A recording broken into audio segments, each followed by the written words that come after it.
Hey everyone, welcome to a brand new episode of our podcast. In this episode, we are going to discuss some important news from around the two-wheeler world, and we're going to discuss what happened during the race weekend in MotoGP and World Superbike. So let's start the episode and see you after this intro.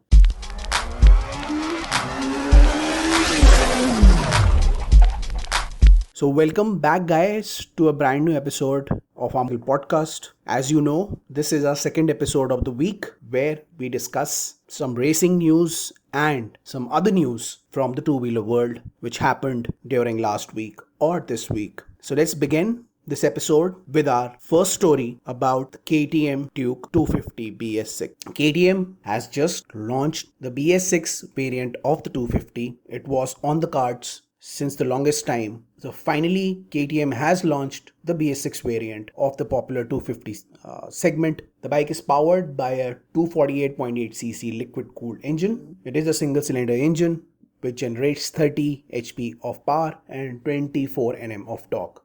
The bike is loaded with features such as multiple riding modes, ABS, and an LED instrumentation cluster. So, as predicted, KTM has finally launched the Duke 250 BS6 version. All of you know KTM provides a ton of features in their bike, and this is an absolute phenomenal machine. If you want more information about this bike, go to the nearest showroom in your city. This is a very prominent launch for the KTM brand. As you all know, Duke 250 is a highly successful bike, and KTM rules this segment when it comes to the performance bikes. So KTM has made another step towards dominating this segment with the launch of this KTM Duke 250 BS6. The best part about the bike is that although it has been made BS6 compliant, the power and the performance has not gone down. This has happened with a lot of manufacturers where because of the BS6 compliance, they had to reduce the power to make it much more pollution friendly. But this is not the case with the KTM Duke, as they have maintained the power of the engine as they have gone BS6 compliant. So a fantastic bike, a fantastic launch, and please go and check out this bike in the KTM website or the showroom nearest to you. Now with this, there was another reveal which was about to happen by Honda, and Honda had revealed a teaser video for their new mid-segment bike called Honda CBR 600 RR.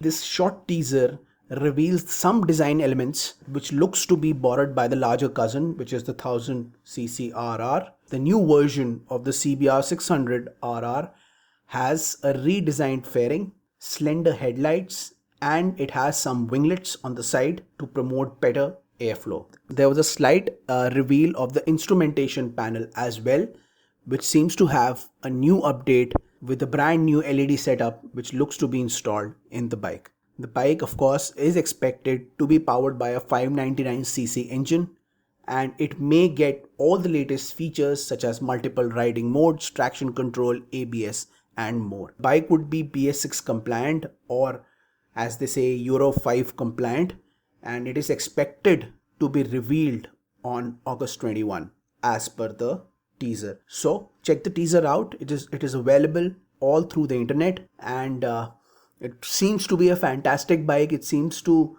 be a bike through which Honda can dominate the middleweight segment, and it looks to be a fantastic bike. So do check it out. We will make a video or do a review of the bike once it arrives, and we will be in lookout for the reveal in the days to come. In the meanwhile, check the teaser out. It is available all through the internet. So these were the two major news stories last week. Now that we have discussed these two stories, we move on to the race weekend which happened last week. Now we shall proceed to discuss the two races, or shall I say 4 races that happened during the weekend. Now first up was the Brno race, the Czech GP, which was the main race in the MotoGP weekend. Now a new race weekend began in the Brno, Czech Republic, as riders got ready for an exciting race in store for them. The qualifying round showed promise as a familiar face qualified in the first row. Fabio Quartararo, the star rider for the Yamaha team, hoped for a good race as he qualified in second position. Johann Zarco grabbed the pole position while Franco Morbidelli took the final first row starting position during qualifying. Now the race began in a fantastic fashion as Aleix Espargaro, who started the race at 4th place in qualifying, sped away from the start. Fabio Quartararo began well before he faced grip problems which plagued him throughout the race. Now this led to the rider eventually finishing the race in 6th place. So it was a disappointing race for Fabio Quartararo as he was not able to impress as he did in Jerez.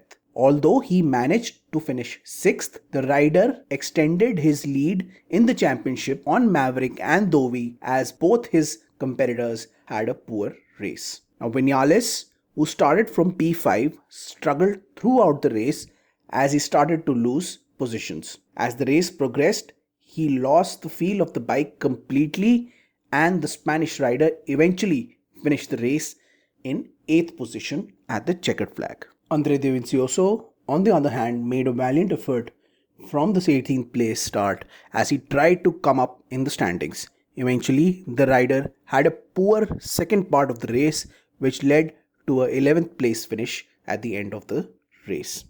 His teammate Danilo Petrucci started in 8th place as he tried to fight with other riders for standings. He finally dropped a few places to finish in 12th. It was a mixed day for the Ducati as a manufacturer as Dovi and Danilo came in 11th and 12th respectively, while Monster Energy Yamaha team rider Valentino Rossi started the race in 9th place. As the race progressed, the Doctor was able to climb up the ladder to fight for positions alongside the front riders. He made up positions as riders such as Pol Espargaro crashed and Aleix Espargaro lost grip of the machine as he slipped on the side of the track. The Doctor eventually finished in 5th place to grab crucial points for the Yamaha team. Alex Rins had a great result in the race. As the Suzuki factory team rider started off well, he managed to quickly secure 7th place from an 11th place start. Now as the race went on, he started to move ahead of the pack to join in the battle with the front runners. He chased down Aleix Espargaro, Fabio Quartararo and Valentino Rossi to secure 4th position. As he started to chase for the 3rd position, he ran out of laps to finish in an impressive 4th place. His teammate Joan Mir started off well before he was involved in an incident where he lost his front wheel as he was not able to join the race after that incident. Now talking about incidents, it was a fanatic race riddled with collisions, major one being Johann Zarco crashing into Pol Espargaro, for which the Frenchman had to face penalty. It was a disappointing moment for Pol Espargaro as he was riding at a good pace up till then. Pol Espargaro was not able to join the race due to that incident. Although he was involved in a crash incident, Johann Zarco had a fantastic race as he grabbed the 3rd position on the podium. It was his first podium finish since August of 2018. Franco Morbidelli rode a brilliant race to fend off Johann Zarco and finish the race in 2nd position. All these riders had a very good race with fantastic race results, but the star of the race was Brad Binder. Yes, the South African rookie claimed his first win in only his 3rd MotoGP race. The South African born rider showed consistent pace throughout the race as he managed to fend off competition and win the race with confidence and style. This win meant it was the first win for the KTM factory team, which is incredible considering their recent involvement with the sport. Hopefully, this marks a beginning of a new era for the rider and the KTM factory team.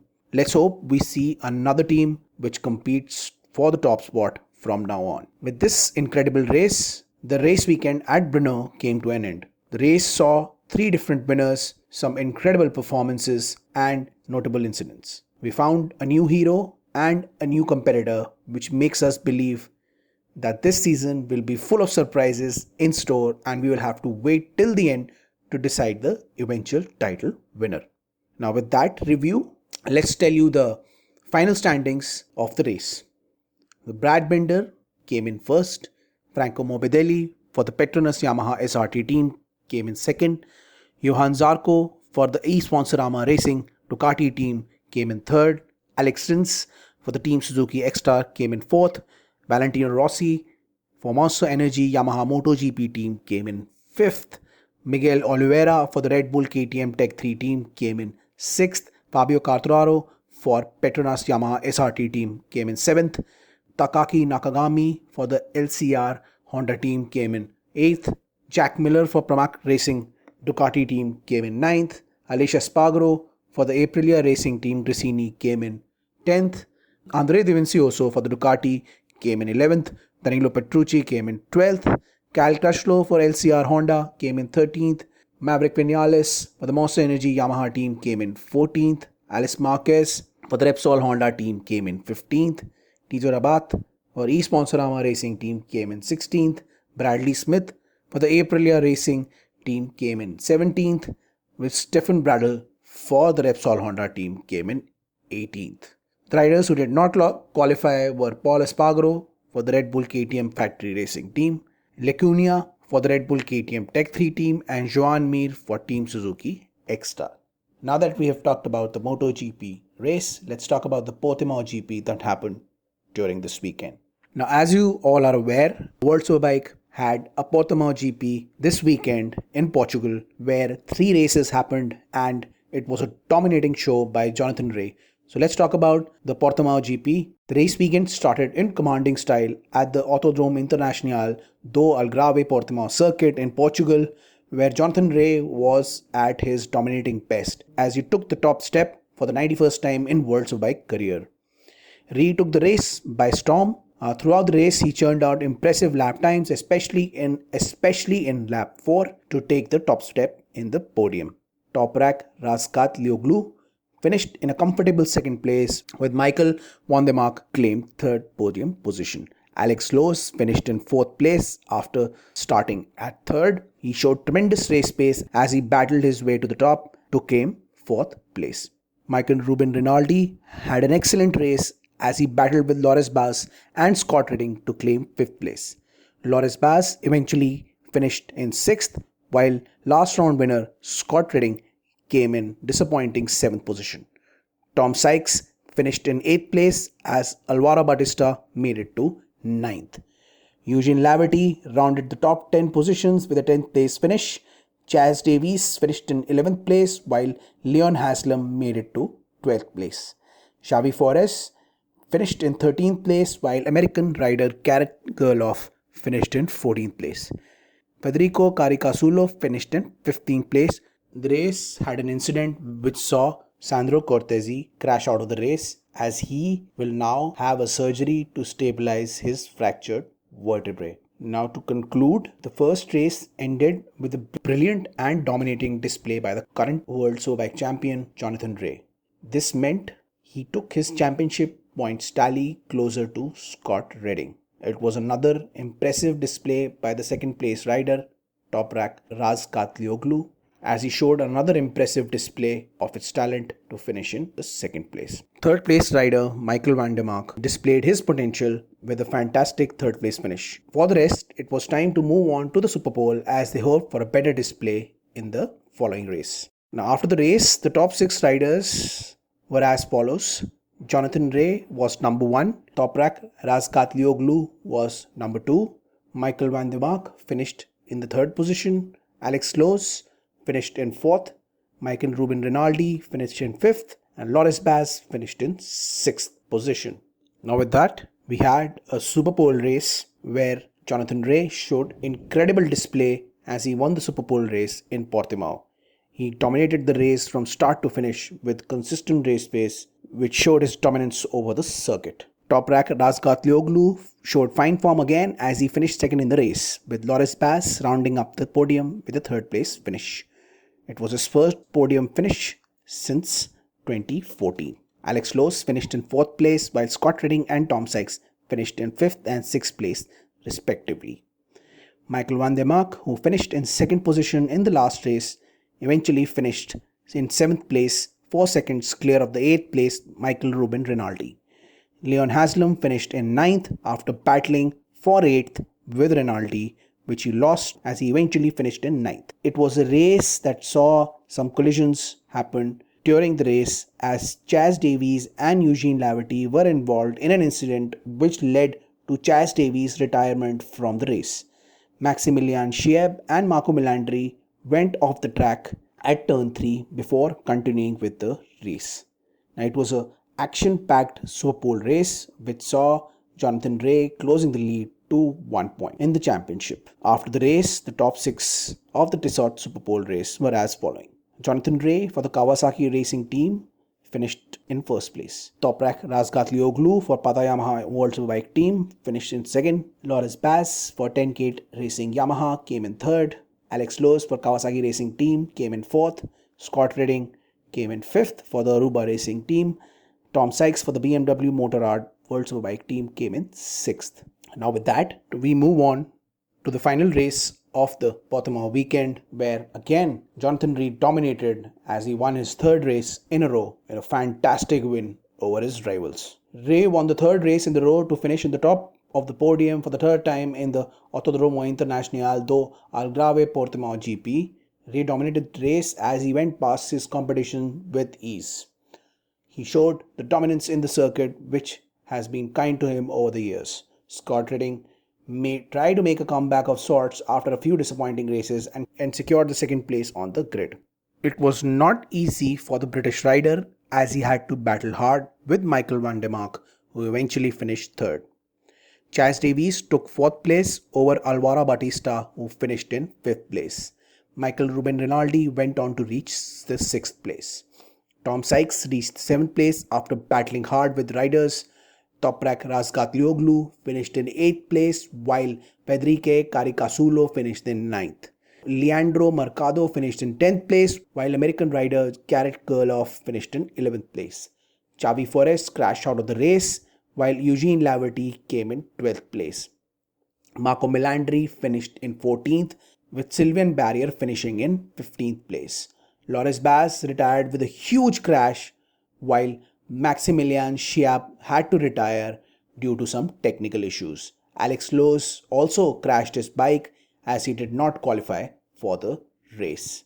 Now to conclude, it was an intense race weekend where Jonathan Rea showed his class as he dominated the entire weekend with 3 impressive wins in the row, which meant he has now reclaimed the top spot in the championship from Scott Redding. Let's hope we see this kind of a fantastic display by all the riders as we hope to see a close championship battle this time around. And before we say goodbye, let's tell you the top 6 riders following the World Superbike Race 2. The first position went to Jonathan Rea, who is a rider for Kawasaki Racing team. The second position went to Scott Redding from the Aruba IT Racing Ducati team. Third place went to Michael van der Mark for Pata Yamaha World Superbike team, while Chaz Davies for the Aruba Racing team came in 4th, Alvaro Bautista for the team HRC came in 5th, and Michael Ruben Rinaldi for the team Goal 11 finished in 6th. This concludes our news and report for this week. We'll see you with the next episode of our podcast. Till then, like, share and subscribe and follow us whatever podcast app you listen to podcasts from. We are available everywhere. So go and check out our channel. You need to just type Motorcycle Podcast and you will be able to find our channel. So go like, share, subscribe. Please tell everyone to follow us. We are counting on you to make this podcast a trending one in each of the apps it is available in. You should check out our social media. We keep on updating on the episodes and what kind of episodes we are releasing. So go and check that out. Follow us on social media channels. We are everywhere. We leave all the links below. We need your support. Please make this podcast best two-wheeler podcast on the planet. So guys, before we go, we need to say one thing. Ride safe, always wear your protective gear and ride everywhere, but after the pandemic. So with that crucial message, I Saurabh take your leave and we'll see you in the next episode next week. Till then we say bye-bye.